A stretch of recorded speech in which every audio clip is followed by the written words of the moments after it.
அரங்கத்தில் இருக்கும் அனைவருக்கும் இறைவன் புறத்திலிருந்து சாந்தியும் சமாதானம் உண்டாகட்டும். இந்த கேவி திரைப்படத்தின் அறிமுக விழா கிட்டத்தட்ட ஒரு மணி நேரமாக நடந்துகிட்ருக்கு. மேடையில் கிட்டத்தட்ட இசை வெளியீட்டு விழா அது என்னெல்லாம் பேசணுமோ அதையெல்லாம் இப்பொழுதே இந்த புதியவர்கள் பேசிட்டாங்க. அவங்க தங்களுடைய வழியை சொல்லுவதாக இயக்குனர் இங்கே கண்கலங்கி பேச முடியாமல் திக்கித்து நின்றார். அவங்களுக்கு தெரியாது உங்கள் எல்லாருக்குமே கண்டென்ட் தான் வேணும்னு. மேடையில் இருக்க எல்லாரும் எனக்கு நன்றி சொன்னாங்க, இயக்குனர் சொல்லவே இல்லை. அது ஏன் சொல்லலைன்னா, நான் அவரை சுட்டி காட்டுறதுக்காக சொல்லலை. அவர் வந்து நின்று என்ன பேசுறதுன்னு தெரியாமல் இருந்தார். ஸோ அதனால் அவர் தன்னுடைய கடந்த காலத்துக்கு, அந்த திரைப்படம் எடுக்கப்பட்ட காலத்துக்கும் அந்த நிகழ்வுகள் நடைபெற்ற இடத்துக்கும் போயிட்டார். அப்புறம் முன்னாடி பேசின நிக்கில் முருகன் வந்து பேசியதை பார்க்கும் பொழுது அவர் குறிப்புகளை தான் எடுத்து பேசுகிறத பார்த்தா எனக்கு மறைந்த கலைஞர் அவர்கள் தான் ஞாபகத்துக்கு வர்றாங்க. அவர் ஒருத்தர் மட்டும்தான் எந்த விழாவாக இருந்தாலும், எந்த பேச்சாளர்கள் பேசிக்கிட்டு இருந்தாலும் பேசும்பொழுது ஒவ்வொரு பேச்சாளர்கள்ட்டிருந்து ஒரு குறிப்பு எடுத்துக்கிட்டு எல்லாருக்கும் பதில் சொல்லுவார். கலைஞருக்கு பிறகு இப்பொழுது நிக்கில் தான் நினைக்கிறேன். நான் அவ்வளோ தெளிவாக எப்படி இந்த வேலையை செஞ்சாப்புலன்னு தெரில. நோட்ஸ் எடுத்துக்கிட்டே இருந்திருக்காப்புல பொழுது. ஓகே, ரொம்ப சந்தோஷம். கேவி இது ஒரு நாயகனுடைய பெயர் கிடையாது, ஒரு ஊருடைய பெயர். அந்த ஊர் வந்து பெரிய குளத்துக்கும் தேனிக்கும் நடுவில் இருக்கிற ஒரு ஊர். அவங்க சொன்னது மாதிரி மேலே இந்த பக்கம் போனால் 10 கிலோமீட்டர் போனால் கொடைக்கானலுக்கு போயிடலாம், கீழே வந்தால் பெரிய குளத்துக்கு வந்துடலாம், தேனிக்கு வந்துடலாம். இந்த மாதிரி ஒரு மலை கிராமம் அது. இந்த மலை கிராமத்தை பற்றின அனுபவம் எனக்கு இருக்குது. பெரிய குளத்துக்கு இன்னொரு புறம் அகமலைன்னு ஒரு ஊர் இருக்குது. அந்த ஊரில் குண்டஞ்சை எஸ்டேட்னு ஒரு எஸ்டேட். அதுக்கு நான் போயிருக்கேன் என்னுடைய பள்ளிக்கூட காலகட்டத்தில். கிட்டத்தட்ட அது இப்படி போகும், மேலே குதிரையில் தான் போகணும். அதில் ஒரு கிட்டத்தட்ட 2 மணி நேரம் பயமாக இருக்கும். குதிரை எப்போ வேணாலும் விழுந்துருமோன்ற அச்சம் இருக்கும். குதிரையில் தான் அந்த மூடைகளை கட்டிட்டு போவாங்க. கேவியில் கூட இப்படி இருந்தது பாதை. அது ஃபுல்லாக இப்படி இருக்கும், பாறையாக இருக்கும், நடப்பாதை கூட இருக்காது. அந்த அனுபவம் எனக்கு இருக்குது. அதோட புகைப்படங்கள்லாம் நான் வச்சுருக்கேன். நான் இப்போ எப்படி இருக்குன்னு தெரில. அது மாதிரியான ஒரு மலை கிராமத்தை பற்றி தான் இவங்க அந்த மலை கிராமத்தில் மருத்துவமனைக்கு வருவதாக இருக்கட்டும் அல்லது பள்ளிக்கூடங்களுக்கு வருவதாக இருக்கட்டும், இந்த மாதிரி சாலை வசதி இல்லை. அப்போது ஒரு பெண் கர்ப்பம் அடைஞ்சிட்டா, கர்ப்பிணியாக இருக்காங்க, அவங்க வந்து மருத்துவமனைக்கு போகணும். அந்த பிரசவ நேரத்துக்கு மருத்துவமனைக்கு போகணும்னா அந்த வழி சொல்லுவாங்க. வீட்டில் அனுபவஸ்தர்களுக்கு தெரியும். அந்த தண்ணீர் குடம் உடைஞ்சிடும் அப்படின்னு சொல்லுவாங்க. அந்த தண்ணீர் குடம் உடைஞ்சு அங்கேருந்து ஒரு 2 மணி நேரத்துக்குள்ளே மருத்துவமனைக்கு போயிடணும். அதுதான் அந்த தாயையும் சேயையும் குழந்தையும் காப்பாற்ற முடியும். ஆனால் இந்த கேவி கிராமத்திலிருந்து, வெள்ளக்கேவி கிராமத்திலிருந்து மருத்துவமனைக்கு, அரசு மருத்துவமனைக்கு வருவதாக இருந்தால் 7 மணி நேரம் ஆகும். இது பகல்லையே இந்த கஷ்டம். இரவு நேரத்தில் அப்படி ஒரு வழி வந்துருச்சுன்னா என்ன செய்கிறது அப்படின்னா, அது உயிரை பணைய வைக்கிற வேலை தான். அப்படி ஒரு இரவு நேரத்தில் நடந்திருக்கக்கூடிய ஒரு சம்பவத்தை தான் அவங்க படமாக்கி இருக்கிறதா சொல்கிறாங்க. இப்போ அந்த ஊர்லேயே, இப்போ இவங்க எந்த ஊரில் படமாக்கினாங்களோ அந்த ஊரில் கடந்த வாரம் ஒரு பெண் உடல்நிலை பாதிக்கப்பட்டு டோலியில் கொண்டு போகும்போது தாமதமாகி இறந்துட்டாங்க. இதுதான் இன்றைய நிலைமை. இதில் நம்ம கவனிக்க வேண்டியது என்னென்னா, இந்த மாதிரியான சாலை வசதிகள் இல்லாமல் நிறைய கிராமங்கள் இருக்குது, மலை கிராமங்கள் இருக்குது.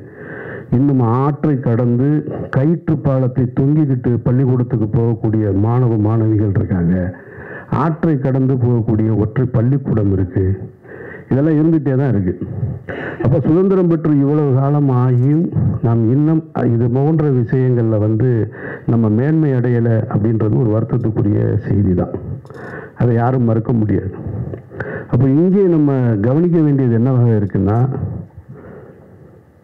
ஃபார்முலா ரேஸ் கார்பந்தயம் நடத்துகிற அளவுக்கு நம்ம நாடு முன்னேறி இருக்கு. அப்போது அந்த அளவுக்கு முன்னேறி இருக்கிற நாம் இந்த மாதிரியான மருத்துவமனைகளுக்கு கொண்டு போவதற்கான சாலை வசதிகளை முன்னேற்ற வேண்டியது அவசியமானது. அதையும் கவனிங்க. வெறுமனே நம்ம அதுவும் தேவைதான், ஆனால் இந்த அடிப்படை தேவையும் ரொம்ப முக்கியன்றது தான் நம்ம பார்க்கணும். அப்போ அப்படி ஒரு சூழலில் தான் அவங்க ஏன் உங்ககிட்ட இந்த வழியை சொல்கிறேன்னு எல்லாரும் சொன்னாங்க, ஊடக நண்பர்களை பார்த்து சொல்கிறாங்கன்னா, இந்த செய்தியை நீங்கள் கடத்தணும், அரசுக்கு கொண்டு போய் கடத்தணும் அப்படின்றது தான் அவங்களுடைய நோக்கம். அதுக்கு தான் நான் ஒரு ஸ்பீக்கர் ஆகி நிற்கிறேன். நான் அவர்கள் சொல்ல நினைப்பதை என்னுடைய வாயிலாக நான் உங்ககிட்ட சொல்கிறேன். நிச்சயமாக இப்போது ஜெய் பீம்ன்ற ஒரு திரைப்படம் வந்தது. அந்த திரைப்படத்தை பார்த்ததற்கு பின்னால் தமிழக அரசு உடனடியாக தலையிட்டு இருளர்களுக்கான அவருடைய வாழ்க்கையை மேம்பட செய்வதற்கான பட்டா வழங்குவது இதெல்லாம் நடந்தது. அது மாதிரியாக கெவி திரைப்படமும் ஒரு சூழலை ஏற்படுத்தும், அவர்கள் வாழ்க்கையில் மாற்றத்தை ஏற்படுத்தும்னா அப்படி ஒரு சூழல் நடக்கணும்னு நானும் வேண்டிக்கிறேன். உங்களுக்கு அந்த நன்றியை செலுத்துகிறேன். அப்போ தமிழக அரசின் கவனத்துக்கு இந்த கெவி திரைப்படத்தையும் கொண்டு போக வேண்டியது அவசியமாக இருக்கின்றதான் மறுக்க முடியாத உண்மை. இதில் இன்னொரு சிக்கல் இருக்குது. அதை படக்குழுவினர் யாரும் தப்பாக நினச்சிக்க கூடாது. அதாவது ஒரு திரைப்படம் என்பது அது ஒரு மெயின் ஸ்ட்ரீம் மீடியா. திரையரங்குக்கு லைட் அமர்த்திட்டு எதுக்கு இவ்வளோ ஸ்பீக்கர்ஸ் வச்சுருக்காங்க அப்படின்னு சொன்னால் அவங்க ஒன்றை உணர்வதற்காகத்தான். முன்ன மாதிரி இல்லை. இப்போல்லாம் 5.1 7.1 டால்பி ஸ்டீரியோ எல்லாம் வந்ததுக்கு பின்னாடியே அந்த திரைப்படம் இந்த தாக்கத்தை தனக்கு ஏற்படுத்தணும் அப்படின்றது. இப்போ நீங்கள் படப்பிடிப்பு தளத்தில் நான் கஷ்டப்பட்டேன், அங்கே ரொம்ப சிரமம் இருந்தது, நாங்கள் வேதனைகளை அனுபவித்தோம், கண்ணீரை அனுபவித்தோம் அப்படின்னு சொல்லுவதால் மட்டும் அது கடந்துராது ஆடியன்ஸுக்கு. அந்த திரைப்படம் அதை கடத்துதா, அது அந்த வேலையை செய்தான்றதான் ரொம்ப முக்கியமானது. ஏன்னா அதில் நீங்கள் ரொம்ப கவனமாக இருக்கணும். நீங்கள் ஒரு இண்டிபெண்டன்ட் ஃபிலிம் மேக்கர்ன்றீங்க, அப்புறம் எல்லாருமே நாங்கள் எல்லாமே புதியவர்களாக இருந்தோம்னு சொல்கிறீங்க. கேட்குறதுக்கு நல்லா இருக்குது, படம் பார்க்குறதுக்கு நல்லா இருக்கணும், அது ரொம்ப முக்கியம். ஏன்னா இந்த நாட்டில் வாச்சாத்தின்னு ஒரு நிகழ்வு உங்களுக்கு எல்லாருக்குமே தெரியும். 18 பெண்கள் பாலியல் வன்முணர்வு செய்யப்பட்ட ஒரு கொடுமை. அதுக்கு 30 ஆண்டு கால போராட்டத்துக்கு பின்னாடி இப்போ தான் தீர்ப்பு வந்தது, உங்கள் எல்லாருக்கும் தெரியும், பத்திரிகையாளர்களுக்கு. ஆனால் வாச்சாத்தி மையப்படுத்தி ஒரு திரைப்படம் வந்தது, பார்க்க முடியாது, ரொம்ப நேரமாக நம்ம போர் அடிக்கும். அந்த வழி நமக்கு உணரவே முடியாது. அப்போ மேக்கிங்கில் ஃபிலிம் மேக்கிங்கில் கொஞ்சம் அமெச்சூராக இருக்கும். அப்போ அது போன்று இருந்து விடக்கூடாதுன்றதில் ரொம்ப கவனமாக இருக்கணும் நீங்கள். இதை ஏன் நான் உங்ககிட்ட இந்த இடத்துல சொல்கிறேன்னா, திரையரங்குக்கு வந்ததுக்கப்புறம் நீங்கள் அதை பற்றி பேசி பிரயோஜனமே கிடையாது. உங்களுடைய திரைப்படத்தினுடைய ஒரு காட்சியை, ஒரு முன்னோட்டத்தை எனக்கு அனுப்பிச்சிருந்தீங்க. அதில் பார்த்து 2 தேவையில்லாத 2 ஷார்ட்ஸ் இருக்குது என்னுடைய பார்வையில். அது ஒரு ஹீரோவை முன்னிலைப்படுத்துவது போல். அது இந்த இடத்துக்கு கொண்டு சேர்க்காது. இவங்க அந்த மாதிரி நிறைய பார்த்துட்டாங்க. இவங்களுக்கு எல்லாம் தெரியும் யார் யாருக்கு என்ன ஷார்ட் வைப்பாங்கன்னு முன்னாடியே சொல்லிடுவாங்க, படம் பார்க்குறதுக்கு முன்னாடியே. அதனால் அதையெல்லாம் தவிர்த்துட்டு நீங்கள் படம் முடிகிறதுக்குள்ளே, படம் காப்பி ரெடியாக ரிலீஸ் பண்ணுறதுக்குள்ளே ஒரு தடவை இப்போ என்னை இந்த விழாவுக்கு அழைத்தது போல் பிஆர்ஓ மூலமாக இன்னும் சில நல்ல இயக்குநர்கள் இருக்காங்க, அவர்களை அழைச்சி படத்தை போட்டு காமிச்சு, சார் இதில் எந்தெந்த இடம் வீக்காக இருக்குது, இல்லை எதை எப்படியாவது என்ஹான்ஸ் பண்ண முடியுமா, தேவையில்லாத காட்சிகள் எது ரிப்பீட் மோடில் இருக்குது, இதையெல்லாம் பார்த்து கொண்டு போய் சேர்க்க வேண்டியது உங்கள் பொறுப்பு. அப்படி சேர்த்தீங்கன்னா தான் நீங்கள் பட்ட கஷ்டம் போய் சேரும். அதை நீங்கள் புரிஞ்சுக்கங்க, அதை தவறாக எடுத்துக்க வேணான்றது தான் என்னுடைய கருத்து. ஏன் அப்படி சொல்கிறேன்னா, சினிமா மெயின் ஸ்ட்ரீம் மீடியா தான் ரொம்ப முக்கியமானது. நீங்கள் எந்த வழியை சொல்லுவதாக இருந்தாலும், சமீபத்திய உதாரணங்களை நீங்கள் இப்போ சொல்லிக்கிட்டு இருந்தீங்க, வாழை சொன்னீங்க. வாழை மெயின் ஸ்ட்ரீம் சினிமாவுக்கு பக்கத்தில் இருக்குது, அதுதான் அதனுடைய வெற்றி. அதில் நீங்கள் புரிஞ்சுக்கணும். ஆனால் பக்கத்தில் இருக்கக்கூடிய கொட்டுக்காளின்ற திரைப்படம் அது ஃபெஸ்டிவல் சினிமா, அதை நல்லா புரிஞ்சுக்கணும். அது மெயின் ஸ்ட்ரீம் சினிமா கிடையாது.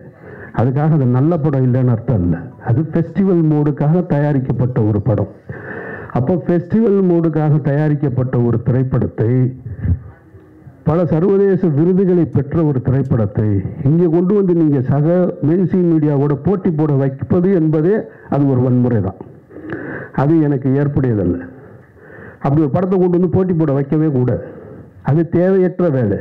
சர்வதேச விருது வாங்கின ஒரு திரைப்படம், பாராட்டுக்களை பெற்ற ஒரு இயக்குனரை இங்கே ஒரு 150 ரூபா கொடுத்துட்டு வெளியில் வரும்போது ஒருத்தர், இப்போ தான் யூடியூப் நிறையா வந்துருச்சு இல்லையா, யூடியூப் வந்துட்ட காரணத்தினால என்ன பண்ணுறாங்கன்னா, நாங்கள் படமாக எடுத்து வச்சுருக்கோம், நம்ம அதை பார்க்குறோம். 2 நாளாக நான் பார்த்துட்ருக்கேன். அந்த டைரக்டரை பார்த்தா நான் வெட்டுவேன், அடிப்பேன் அப்படின்லாம் சொல்கிறேன். அவருக்கு யார் அந்த உரிமை கொடுத்தது? வெட்டுவேன் அடிப்பேன்னு சொல்கிறதுக்கான உரிமை யார் கொடுத்தா? படம் நல்லா இல்லைன்னு சொல்கிற, அது ஓகே, ஏன் நீ காசு கொடுத்து பார்த்ததுனால தான் அது கூட உனக்கு அந்த உரிமை, இல்லைன்னா அது கூட கிடையாது. அப்போது தேவையற்ற முறையில் என்னை பொறுத்த மட்டும் நான் கொட்டுக்காளி திரைப்படத்தை நான் எடுத்திருந்தேன், தயாரிச்சிருந்தேன் அப்படின்னா நான் தியேட்டருக்கே கொண்டு வந்திருக்க மாட்டேன்.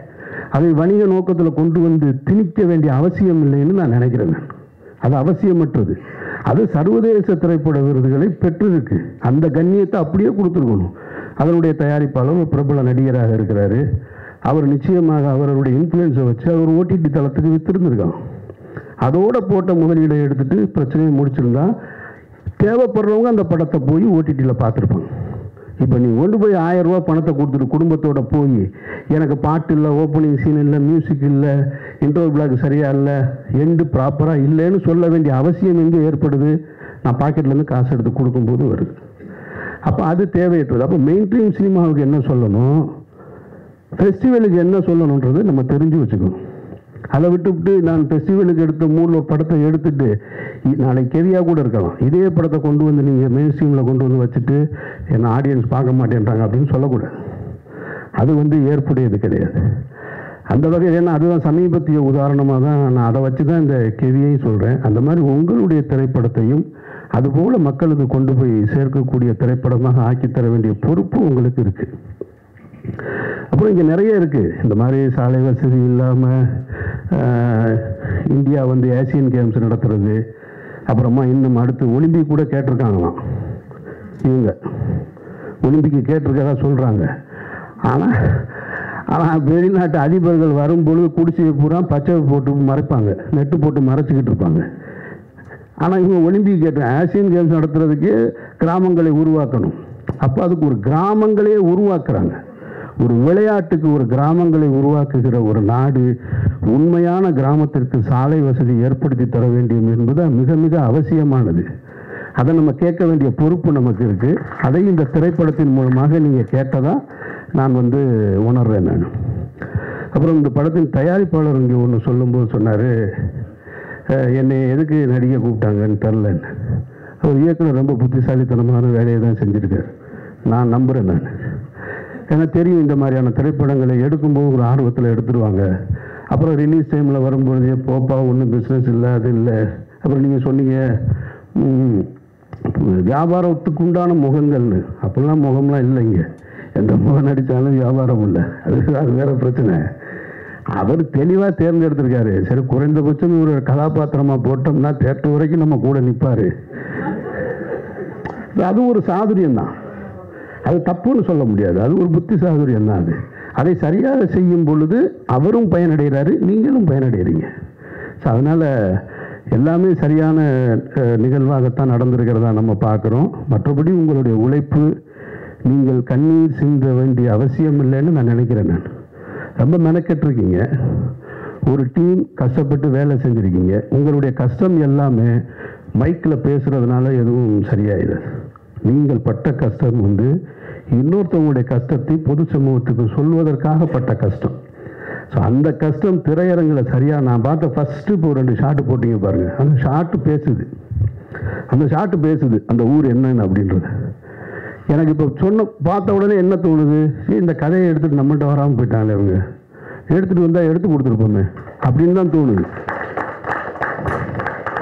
நான் நகரத்தில் வளர்ந்தவன், நான் மதுரைன்ற நகரத்தில் வளர்ந்தவன். எனக்கு கிராமங்கள் தெரியும். ஆனால் கிராமத்தில் இருக்கக்கூடிய வழி என்னன்றது அதெல்லாம் அவ்வளவுலாம் நான் வளரலை. நான் ரொம்ப சின்ன வயசில் ரொம்ப ஜாலியாக சுற்றிக்கிட்டு இருந்த பையன். நான் காலேஜ் வர வரைக்கும் ரொம்ப ஜாலியாக இருந்தேன். நான் அதனால் நான் பார்த்த விஷயங்களே அங்கங்கே அந்த கிராமம் அது இதுன்னு எனக்கு இருக்கிற சினிமா அனுபவத்தை வைத்து, நான் பார்த்த சினிமா அனுபவத்தை வச்சு எனக்குன்னு ஒரு கதையை உருவாக்கி நான் திரைப்படம் எடுத்துகிட்டு இருக்கேன். இது நான் பார்க்கல. இந்த ஃபஸ்ட்டு ஷாட்டு பார்த்த உடனேயே ஆகா நம்ம பண்ணியிருக்கலாம் இந்த படம் அப்படின்னு தோணுச்சு. அப்போது நம்ம கடைசியாக வந்து சேர்க்கிறதை விட முதல்லையே நீங்கள் யாரையாவது சந்திச்சிருந்தா இன்னும் சரியாக கூட வந்திருக்கும்னுன்றது எதுவாக இருந்தாலும் நீங்கள் சரியாக பண்ணியிருக்கீங்கன்னு எனக்கு நம்பிக்கை இருக்குது. அந்த ஷாட்டு பார்க்கும்போது முழு படமும் அந்த உணர்வை எனக்கு கொடுத்துருச்சுன்னா நீங்கள் வெற்றி அடைஞ்சிட்டீங்கன்னு அர்த்தம். உங்களுடைய வெற்றி என்பது அரசின் காதுகளுக்கு போய் கேட்கும். எப்படி ஜெய்பீம் திரைப்படத்தை வந்து இந்த மாநிலத்தின் முதல்வர் பார்த்தாங்களோ அதுபோல் உங்களது இந்த திரைப்படத்தையும் படம் நல்லா இருந்துச்சுன்னா பத்திரிகையாளர்கிட்ட உங்கள்கிட்ட அன்பாக கேட்டுக்கிறேன், இந்த படம் என்னைக்கு ரிலீஸ் ஆகுதோ காப்பி ரெடி ஆகுதோ அதை பார்த்துட்டு உங்களுடைய விமர்சனங்களில் இந்த திரைப்படத்தை தமிழகத்தின் முதல்வர் பார்க்க வேண்டும்னு கடைசி வரியாக கோடிட்டு எழுதுங்க. இதுவரைக்கும் நீங்கள் செஞ்சுருக்க மாட்டீங்க, முதல் முறையாக செஞ்சு பாருங்கள். அதற்கு தகுதியாக இந்த படம் இருக்குமானால் சொல்லுங்கள். ஒருவேளை கொஞ்சம் 1-2 சின்ன சின்ன குறைகள் இருந்தால் கூட மன்னிச்சு விட்டுருங்க, புது டீம் தானே.